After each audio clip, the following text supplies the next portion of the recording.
Selamat datang di channel Sam Media, kembali lagi dengan gua Adi di sini. Jadi di video kali ini cukup spesial karena kita kedatangan beberapa spesifikasi, maksud gua hardware yang akan kita gunakan nantinya untuk jadi mesin editing yang baru. Kenapa kita buat video seperti ini? Karena kalau misalnya kita cek video sebelumnya yang cukup lama, si Eko pernah jadi host tuh, dia itu komplain cuy. Nah, ini data ini. Kalau ngomongin kendala saat ngedit, biasanya sih kayak kekurangan shoot B-roll sih. Ya paling sama PCST sih yang udah mulai agak lemot. Jadi kalau mau preview gitu, biasanya harus nunggu tuh beberapa detik. Nah, lu udah lihat kan gimana ngeselinin si Eko gitu sebagai editor, mumpung dia jadi host, tiba-tiba dia nyentil-nyentil kita. Maka dari itu kita juga nggak mau diem aja. Kita coba ajak kolaborasi dengan beberapa sponsor. Di sini ada totalnya 5 sama monitornya juga untuk menjadikan PC baru ST Media. Jadi gue berterima kasih juga nih untuk para brand ya. Jadi langsung aja, nggak usah kelamaan lagi. Tapi seperti biasa sebelum gue lanjutin untuk nge-build si PC-nya ini, gue memperkenalkan channel dulu. Kalau misalkan channel ST Media ini sering banget ngebahas hal-hal tentang teknologi, kayak lagi building PC ini, dan juga produktivitas kayak pembahasan tentang kamera yang sering dibahas sama si Arun juga. Jadi kalau misalkan nih kalian memang tertarik antar kedua konten tersebut, ya langsung aja subscribe karena sangat menarik cuy. Oke, jadi mungkin gue bakal jelasin dulu, dan di video kali ini kayaknya nggak mau lama-lama juga. Jadi ini cuma sekedar building dulu, nanti di video selanjutnya mungkin kita bakalan simulasiin dan juga testing benchmark gimana sih performa PC baru ST Media. Oke, jadi langsung pertama aja ke komponen yang pertama, yang seperti biasa juga yang paling core, paling inti gitu ya, yaitu CPU-nya. CPU-nya di sini kita pilih menggunakan Ryzen 7 3700X. Ya inilah CPU-nya. Nah, kenapa kita memilih ini? Menurut gue sih ini pendapat gue pribadi ya, karena gue udah mengecek perbandingan by untuk di editing videonya, maksudnya di Premiere. Kalau misalnya gue cek dari internet, itu perbandingan dengan 3800X itu kayak sedikit-sedikit banget gitu, kayak pemangkasan durasi renderingnya. Jadi kayak gue rasa kalau misalnya kita pilih 3800 kayaknya kita nggak efisien gitu. Jadi gue nggak mau terlalu overkill banget, tapi tetap memiliki performa yang bagus. Maka dari itu gue penasaran banget dengan performa si 3700X. Dan kenapa nggak yang Ryzen 9 atau 4800? 4800, seri 4000. Yang pertama 4000 belum rilis. Yang Ryzen 9-nya ya gue agak ngeri aja sih, soalnya terlalu overkill. Jadinya kayak kita nggak menggunakan CPU-nya ini dengan maksimal. Jadi di sini gue memilih GPU-nya dari si Gigabyte Radeon RX 5700 XT Gaming OC 8 GB. Nah, mungkin beberapa dari kalian juga bakalan bertanya gitu, kenapa nih kita sebagai content creator milihnya GPU AMD untuk dipakai buat ngedit video? Kenapa nggak ya merek sebelah aja, maksudnya brand sebelah? Sebenarnya mikir-mikir sih kayaknya agak ngeri juga sih. Cuman kalau misalkan kita menggunakan RX 5700, yang mana kalau misalkan gua cek perbandingannya dari internet tuh kayak mirip-mirip lah dengan setaranya di brand sebelah gitu ya. Gue nggak enak nyebutnya sebenarnya Nvidia gitu maksud gua. Cuman ya dia masih memiliki performa yang oke. Nah, itu maka dari itu kenapa gue berani untuk gambling. Dan ditambah lagi, dia itu tiba-tiba muncul bersamaan dengan si Adobe Premiere, si update-nya itu dia sudah bisa memanfaatkan encodernya dari si AMD-nya sendiri. Ya, jadi dia bisa memanfaatkan encodernya sendiri. Yang mana itu menurut gue itu menambah keoptimisan gue dan juga kebahagiaan gue kenapa kita milih si AMD ini. Maka dari itu, buat kalian juga yang masih penasaran apa sih pengaruhnya si encoder si Adobe Premiere di yang terbarunya ini dengan si AMD itu kayak gimana, mungkin kalian bisa lihat juga video perbandingan gua di sebelah sini.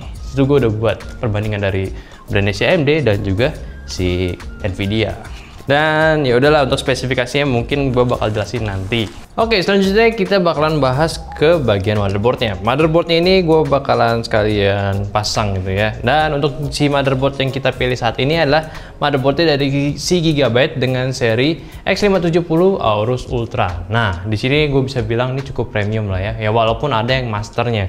Cuman di sini juga dia sudah memiliki beberapa fitur yang menarik kayak di bagian si heatsink-heatsinknya, yang bagian cooling si VRM dan juga si chipsetnya, dan juga di bagian SSD-nya pun juga memiliki cover yang sudah bisa digunakan sebagai head spreader, dan bagian lainnya pun juga sudah cukup durable. Jadi kalau misalkan kita pakai GPU contohnya di bagian PCI-nya ini udah bener-bener durable banget. Nah, selanjutnya untuk si soketnya sendiri juga sudah menggunakan soket X570 yang udah bisa kompatibel dengan Ryzen 3 ini.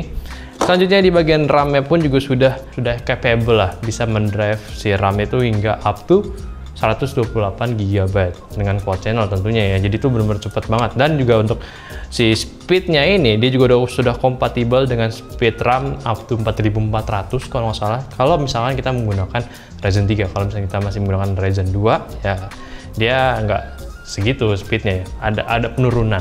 Dan selanjutnya juga untuk PCIe-nya ini juga udah PCIe terbaru kalau kita menggunakan Ryzen 3 juga. Ryzen 3 seri 3 maksud gue ya. Dia sudah up to PCIe Gen 4, jadi ini super speed banget. Jadi kalau misalnya kita buat upgrade dengan menggunakan SSD yang super cepat, kita bisa mendapatkan sebuah speed write and read-nya itu benar-benar kenceng banget. Dan juga untuk PCIe-nya pun juga udah X16. Oke, selanjutnya kita bakalan bahas untuk RAM-nya. Jadi RAM untuk yang kita gunakan kali ini, kita memiliki RAM dari T-Force atau dari Team Group dengan seri Nighthawk RGB. Yang mana ini memiliki desain yang menurut gue cukup keren, apalagi kalau dikombinasikan dengan spesifikasi kita hari ini. Kita bisa lihat di sini, bentar. Wow, sangat menarik ya. Sangat menarik, putih-putih gitu. Bentuknya kayak burung, ada sayapnya. Yang mana memang ini adalah sebuah RAM untuk gaming, tapi kita gunakan untuk produktivitas tentunya. Nah, untuk spesifikasinya sendiri, dia ini kita menggunakan 4 buah kartu di sini, 4 buah kartu RAM yang mana masing-masing memiliki kapasitas di 8 GB. Jadi total ada 32 GB yang akan kita gunakan kali ini. Dan untuk speednya sendiri, dia sudah di 3200 mHz dengan timingnya di CL16 18 yang mana itu udah bagus lah. Ntar kita setting aja apakah di XMP-nya sudah tersetting atau belum. Oke.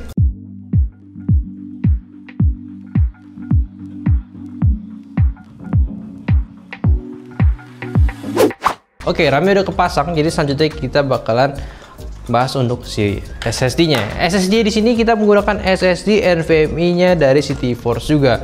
Dengan ya walaupun seri masih 3 gitu, cuman ini memiliki fitur yang menarik karena dia sudah ada built-in heatsinknya sendiri. Kalian bisa lihat di sini fin-finnya, sirip-sirip warna merah itu adalah head spreader ya. Jadi dia bisa mengklaim sendiri kalau misalkan SSD-nya ini punya kapasitas nyala sendiri dong. Jadi dia bisa mendinginkan suhunya jauh lebih baik daripada SSD yang tidak memiliki heatsink sendiri. Ya sebenarnya kalau misalnya nggak ada si heatsinknya ya kita bisa memanfaatkan si bodinya ini. Cuman ya udahlah karena udah mendapatkan kita maksimalkan. Oke, jadi ini dia. Ya. Ya. Dan kita menggunakan untuk si C-nya ini di kapasitas 512 GB. Dan tenang aja untuk storage lainnya pun kita sudah menyiapkan lainnya dan kayak ada untuk si storage yang D-nya yang untuk projectnya kita dan juga untuk yang E-nya mungkin.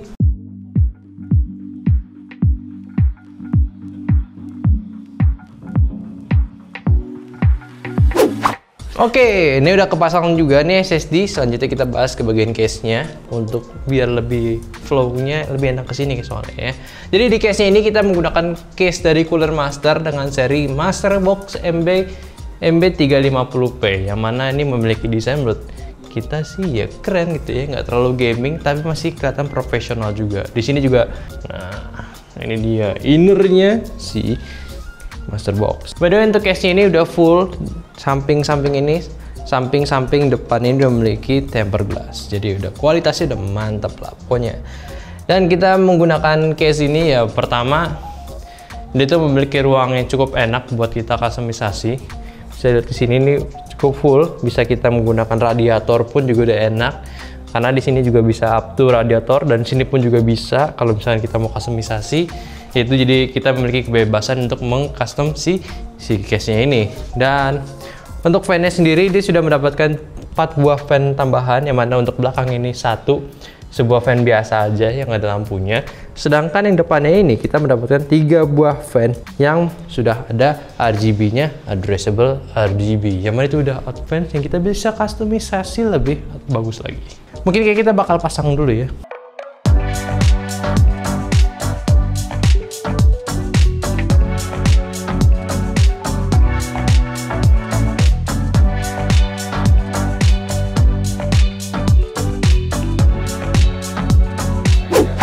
So, kita udah pasang si motherboardnya beserta RAM, CPU, dan SSD juga beserta GPU dan juga motherboard sendiri ke dalam case-nya ini. Sekarang kita bakalan bahas dua barang sisanya lagi yang mungkin bisa menunjang performa keseluruhannya. Oke, pertama itu dari PSU-nya di sini. Gue juga menggunakan PSU dari dari Cooler Master MWE Gold 650 full modular. Jadi ini udah gold plated, maksudnya udah gold certified. Jadi udah oke banget. Dan mengapa gue menggunakan si 650 watt sebagai power dari CPU-nya ini, karena kalau misalkan gue cek berdasarkan kalkulator wattnya itu, kalkulator watt dari spesifikasi ini, dia sebenarnya nggak sampai 500 watt totalnya. Cuman kan dari si GPU-nya ini direkomendasikan menggunakan 600 watt, jadi kayaknya kita lebih aman menggunakan si 650 watt dari Cooler Master ini, biar aman gitu ya. Oke, di sini simple aja isinya, cuman ada PSU-nya, cuman kayak tadi gue udah keluarin. Dan di sini juga ada beberapa kabel untuk connectingannya. Jadi ya udahlah, kita keluarkan dulu, dan PSU-nya mungkin gue bakalan ambil. Oke, ini gue juga udah sekedar ngambil sama coolernya, nanti gue bakalan bahas. Mungkin gue taruh sini dulu. Ini adalah PSU-nya Cooler Master si MWE 650 watt ini. Kalian bisa lihat di sini juga udah full modular. Jadi kalau kita mau menggunakan atau tidak menggunakan bisa diatur sesuai yang kalian butuhkan. Oke, mungkin kita bakal pasang dulu ke dalam si case-nya ini dan juga connecting ke semuanya, baru kita bahas ke bagian coolernya. Oke?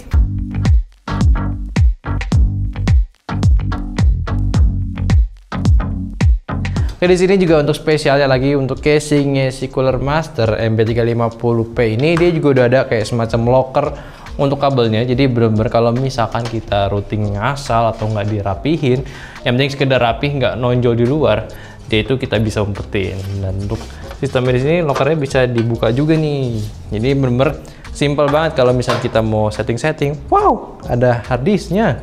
Ya, jadi ini bener-bener ini banget lah. Bagus banget. Jadi kalau misalkan kita mau rerouting tanpa effort yang berlebih, maksudnya di bagian kabel perapihannya, ya kita bisa umpetin aja langsung semua di masukin dalam sini.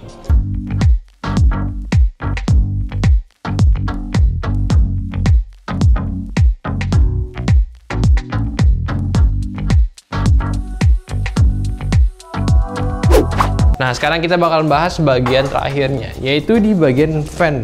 Kita menggunakan Cooler Master Liquid ML240L RGB, karena yang gue tahu si Cooler Master ini memang memiliki sistem pendinginan I/O yang cukup baik. Oke, kita langsung buka aja. By the way, untuk setiap RGB, komponen-komponen RGB yang kita pasangkan di sini, semuanya itu benar-benar sudah kompatibel dengan motherboard yang kita gunakan. Jadi kita bisa men-setting pencahayaan RGB-nya ini melalui satu softwarenya si Gigabyte aja, yaitu si RGB Fusion 2. Oke, jadi kita buka. Untuk coolernya tadi gue udah keluarkan, dan di sini juga ada beberapa tambahan. Di sini ada sebuah mounting. Oke, nggak di situ aja. Di sini juga ada beberapa kabel USB. Kalau misalkan kita mau koneksikan untuk RGB-nya, tambahannya. Dan di sini kita mendapatkan konektor. Nah, ini nih yang gua nggak ekspektasi di coolernya ini dapat beginian. Jadi ini adalah controller untuk RGB-nya. Jadi kita bisa mengcontrol semua RGB-nya pun melalui si ini nih. Oke, jadi mungkin kita pasangkan dulu si coolernya. Habis itu kita coba nyalakan apakah berjalan atau tidak ya.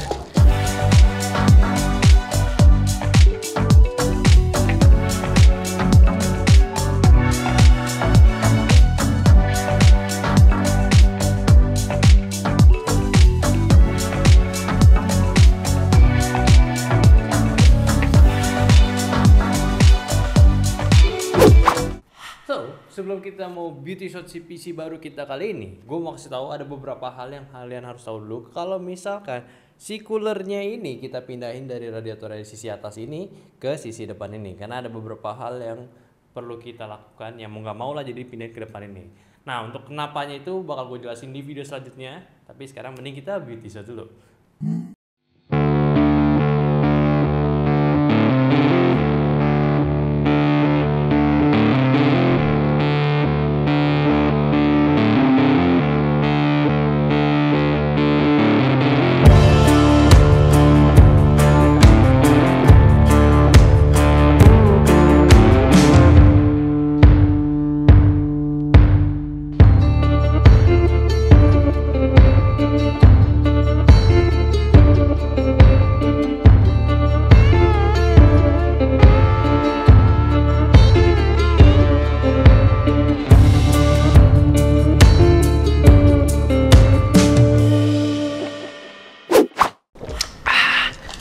Akhirnya sudah nyala ya saya. Yeah. Berapa jam kita? Kita dari jam 3. Sekarang jam 7:30. Tapi akhirnya udah nyala semua nih, lagi diinstal update. Nanti habis ini mungkin gue install driver softwarenya kayak si AMD. Buat si VGA-nya ini gue bakal installin softwarenya. Mungkin juga di sini ada troubleshooting nih. Kalau kalian lihat di sini buat coolernya si RGB-nya nggak nyala. Tadi kayaknya gue copot tuh pas lagi rapiin kabelnya. Cuman mungkin nanti aja kali ya, kayak agak capek juga, gue mau istirahat. Tapi untuk sejauh ini PC-nya tuh working well, semuanya kedetek gitu, dari CPU-nya jalan benar, terus juga RAM-nya benar ada 32 GB, terus GPU-nya tadi udah kedetek juga, sama perintilan-perintilan nih. Sore-sore gue juga udah jalan, pokoknya semua kipas juga udah jalan, jadi udah belum working properly gitu ya. Sorry banget nih, memang kita bukan orang komputer banget ya, kayak bukan orang teknis juga, bukan orang-orang kayak di Mangga 2 sana gitu. Jadi memang kita harus juga belajar gitu ya.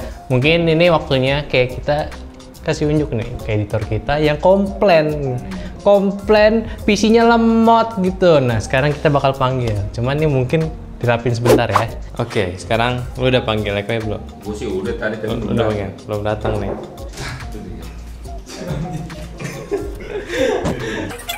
Ini dia editor kita ya. Jadi ini kok. Apa nih? Jadi ini nih PC yang udah lu request. Kemarin kan lo di video lu pertama kali nge-host langsung menghina PC kita gitu ya. PC lemot, PC error, blue screen gitu ya. Emang kenyataannya gitu. Cuman ya udah ini PC ini total kira kurang lebih ada 30 juta. Nah, jadi ini spesial buat editor kita. Si Eko. Jadi menurut lo gimana nih kok? Ya kalau gue lihat-lihat sih first impression ya, untuk tampilan desainnya bagus sih. Kayak elegan gitu kalau dari luar ya. RGB-nya juga mantap. Untuk pertamanya kan belum nyoba nih, jadi nggak tahu performanya. Jadi ya udahlah, ini pokoknya ntar lu cobain semuanya, lu install ini, gue baru install sedikit.